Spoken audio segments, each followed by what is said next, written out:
اب میں فقہ کا معنی عرض کرنے لگا ہوں۔ اس نے یہ کہا تھا فقہ قرآن کے خلاف ہے، میں نے کہا تو معنی ہی نہیں سمجھا۔ فقہ حدیث کے خلاف ہے، میں نے کہا تو معنی ہی نہیں سمجھا۔ فقہ اجماع امت کے خلاف ہے، ارے تو فقہ کا معنی ہی نہیں سمجھا۔ دلائل 4 ہیں، نمبر 1 قرآن، نمبر 2 سنت، نمبر 3 اجماع امت، نمبر 4 قیاس شرعی۔ جو مسئلہ قرآن سے ثابت ہو اسے فقہ کہتے ہیں، سنت سے ثابت ہو اسے فقہ کہتے ہیں، اجماع امت سے ثابت ہو اسے فقہ کہتے ہیں، قیاس سے ثابت ہو اسے فقہ کہتے ہیں۔ تو فقہ کا معنی ہے قرآن و سنت، اجماع امت اور قیاس شرعی سے ثابت شدہ مسئلے کا نام فقہ ہے۔ فقہ قرآن کے خلاف نہیں ہے، ارے عین قرآن ہے، حدیث کے خلاف نہیں ہے، عین حدیث ہے، اجماع کے خلاف نہیں ہے، عین اجماع ہے۔ تو فقہ قرآن کے مقابلے میں نہیں ہے، یہ تو قرآن کے معنی کا نام ہے۔ میں نے کہا نمبر 1 فقہ اسے کہتے ہیں، اب یاد رکھ لو، ارے فقہ نام ہے قرآن و سنت، اجماع امت اور قیاس شرعی سے ثابت شدہ مسائل کا نام ہے۔ تو لوگ کہتے ہیں ارے جب قرآن موجود تھا فقہ کی ضرورت کیا پیش آ گئی ہے، جب حدیث موجود ہے فقہ کی ضرورت کیا ہے؟ میں نے کہا توجہ رکھنا، ارے فقہ کی ضرورت بھی ہے، اور جو انکار کرتا ہے ضرورت اس کی بھی ہے۔ لوگ کہتے ہیں دونوں کی ہے، میں نے کہا جی ہاں دونوں کی ہے۔ کہتے ہیں جی دونوں کی ضرورت کیوں ہے؟ میں نے کہا بھئی فقہ بھی ضروری ہے، انکار بھی ضروری ہے۔ لوگ کہتے ہیں عجیب بات ہے دونوں ضروری ہے۔ میں نے کہا جی ہاں، دنیا میں ایک طاقت رحمان کی ہے اور دنیا میں ایک طاقت شیطان کی ہے۔ جنت قیامت تک ارے شیطانی طاقتوں نے بھی رہنا ہے، رحمانی طاقتوں نے بھی رہنا ہے۔ رحمان والے اپنا کام کریں، شیطان والے اپنا کام کریں۔ آپ کو بھی بات نہیں سمجھ آئے، میں یہ بات یوں کہتا ہوں، ہم نے عیسائیت سے کہا تھا تمہاری انجیل نہیں مانتے، یہودیت سے کہا تھا تمہاری تورات نہیں مانتے۔ پوچھا کیوں نہیں مانتے؟ ہم نے کہ وجہ یہ ہے تورات و انجیل ناکافی ہے، یہ قیامت تک کے مسئلے نہیں دے سکتی۔ تو پھر یہودیت عیسائیت نے کہا تھا ارے قرآن بھی تو مسائل نہیں دے سکتا۔ ہم نے کہا کون سا مسئلہ ہے؟ پھر کئی ایک مسئلے اس نے بھی گنوائے ہیں، انجیکشن سے روزہ ٹوٹتا ہے یا نہیں، قرآن و حدیث میں نہیں ہے۔ ٹیلی فونک نکاح جائز ہے یا نہیں، قرآن و حدیث میں نہیں ہے۔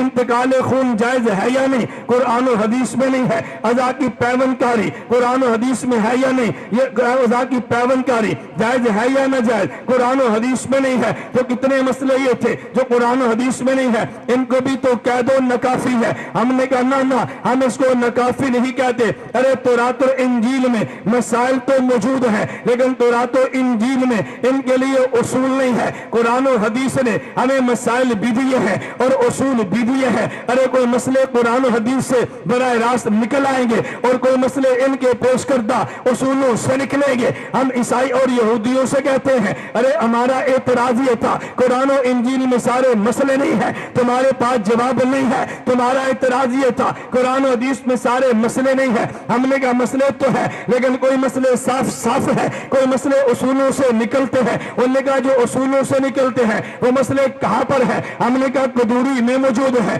کنز میں موجود ہے، ہدایہ میں موجود ہے، شامیہ میں موجود ہے، عالمگیریہ میں موجود ہے، یہ شرح وقایہ میں موجود ہے۔ تو ہم نے یہودیت کے منہ پہ اعتراض کا جواب دیتے ہوئے فقہ جواب میں پیش کی ہے۔ ارے قرآن و حدیث کامل ہے اسی کو تو فقہ کہتے ہیں۔ قرآن نے اصول دی ہے، مسئلہ نکل آتا ہے، فقہ میں درج ہوتا ہے۔ یہودیت کے اعتراض کا جواب فقہ کی صورت میں آتا ہے، لیکن یہ اس کے لیے جس نے یہودیت کے مقابلے میں کھڑا ہونا ہے، جس نے عیسائیت کے مقابلے میں کھڑا ہونا ہے، اور جس نے یوں نہیں کرنا بلکہ یہودیت کا ایجنٹ بن کے کام کرنا ہے، عیسائیت کا ایجنٹ بن کے کام کرنا ہے۔ عیسائیت کے مد مقابل آنے والا وہ فقہ کو مانتا ہے، یہ عیسائیت کے اعتراض کا جواب ہے، اور جو نہیں مانتا وہ عیسائیت کے جواب کو پکا کرتا ہے۔ عیسائیت کا نوکر فقہ کا انکار کر کے خدمت عیسائیت کی کرتا ہے، اور عیسائیت کے مد مقابل محمدیت کا دفاع کرتے ہوئے اعتراض کا جواب دیتے ہوئے فقہ کا اقرار کرتا ہے۔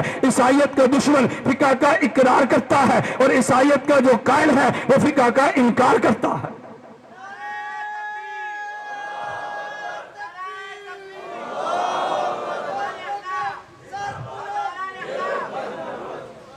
آپ میرے دلائل کو سمجھیں۔ میں نے کہا بہت ساری بات میں جلدی میں کیا جاتا ہوں آپ سمجھتے نہیں ہیں، اوپر سے گزرتی ہے۔ میں سمجھتا ہوں، میں پھر رفتار کم کرتا ہوں، یہ بات نہ رہ جائے، یہ نہ رہ جائے، یہ نہ رہ جائے۔ آپ توجہ رکھنا۔ آپ کو ہو گیا یہ عیسائیت کا ایجنٹ ہے، میں کہتا ہوں جی ہاں۔ لوگ کہتے ہیں دلیل کیا ہے؟ میری ایک عام فہم دلیل سمجھو، جب عیسائی بر صغیر میں آیا ہے اس نے کوشش کی کہ لوگ عیسائی بنے، منسوخ دین کو لے لے، لیکن اس امت نے منسوخ دین لینے کے لیے تیار، بولیے نا تیار۔ اب اس نے نیا حربہ استعمال کیا کہ یہ امت منسوخ دین کا کلمہ تو نہیں پڑھتی، منسوخ شریعت نبی کا کلمہ نہیں پڑھتی، چلو ان کو آخری نبی کی منسوخ حدیثیں ہی دے دو۔ پہلے اس نے منسوخ دین دیا ہے، منسوخ دین نہیں لیا، اس نے پھر ناسخ شریعت والے نبی کی منسوخ حدیثیں دی ہیں، ان نے فوراً قبول کر لی ہیں۔ میں صرف طلباء کے لیے کہہ رہا ہوں، بڑی روانگی کے ساتھ، بغیر ٹھہراؤ کے اور بغیر بات لمبی کرنے کے۔ آپ کہو گے مولانا کیا دلیل ہے، وہ منسوخ حدیثیں لیتا ہے؟ میں نے کہا جی ہاں، توجہ رکھنا، حضرت امام نووی نے شرح مسلم میں ضابطہ دیا ہے، باب الوضوء مما مست النار کے تحت کہتے ہیں حاضی عادت مسلم وغیرہ من ائمۃ الحدیث یذکرون الاحادیث التی یرونا منسوخۃ ثم یعقبون بالناسخ۔ امام مسلم اور محدثین کی عادت ہے پہلے حدیثیں منسوخ لاتے ہیں اور پھر حدیثیں ناسخ لاتے ہیں۔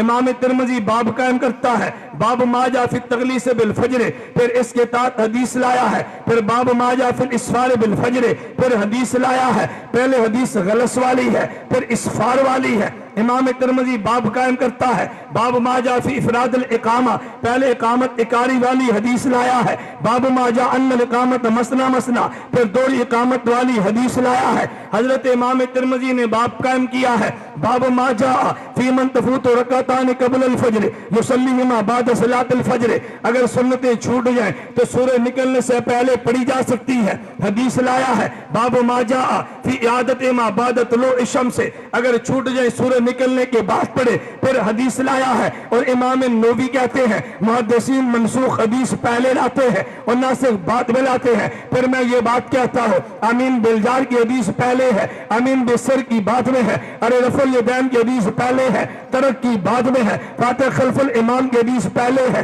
ترک کی بعد میں ہے، غلس والی حدیث پہلے ہے، اسفار والی بعد میں ہے، زور کی نماز جلدی حدیث پہلے ہے، تخیر والی بعد میں ہے۔ تو یہ حدیثیں پہلے، ہماری حدیثیں بعد میں ہے۔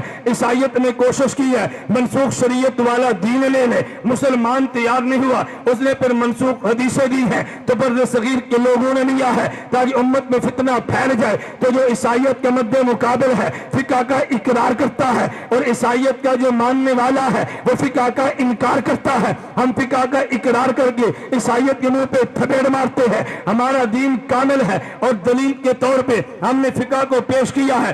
اس لیے میں فقہ کا ایک سوال دے کے اگلی بات کرتا ہوں۔ اگر تمہیں کوئی غیر مقلد ملے آپ اس سے سوال کرو، بھئی مجھے کوئی ایک کتاب حدیث کی دے دو کہ جس حدیث کی کتاب کی ساری احادیث پہ عمل کرنا امت کے لیے جائز ہو، اور میں تجھے فقہ کی کتاب دیتا ہوں کہ جس کے سارے مسائل پہ امت کے لیے عمل کرنا جائز ہوگا، تو مجھے حدیث کی ایک کتاب دے دے کہ جس میں امت کے سارے مسئلے موجود ہو۔ میں تجھے فقہ کی کتاب دیتا ہوں کہ جس کے امت کے ضروری سارے مسئلے موجود ہیں۔